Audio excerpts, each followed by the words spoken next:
ઘોઘા ગામમાં અવારનવાર લાઇટ જવાના પ્રશ્નોને લઈ મોટી સંખ્યામાં લોકોએ ઘોઘા પીજીવીસીએલ કચેરીનો કર્યો ઘેરાવ।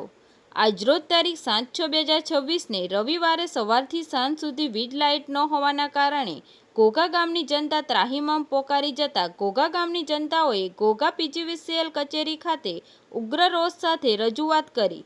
હાલ ચાલી રહેલ ભર ઉનાળામાં આવા ધગધગતા તાપમાનમાં 24 કલાકમાં ગમે ત્યારે વીજ પુરવઠો બંધ કરી દેવામાં આવતા ઘોઘા ગામની જનતા ત્રાહિમામ પોકારી જતા ન છૂટકે ઘોઘા પીજીવીસીએલ કચેરી ખાતે ઉગ્ર રજૂઆત કરવામાં આવી।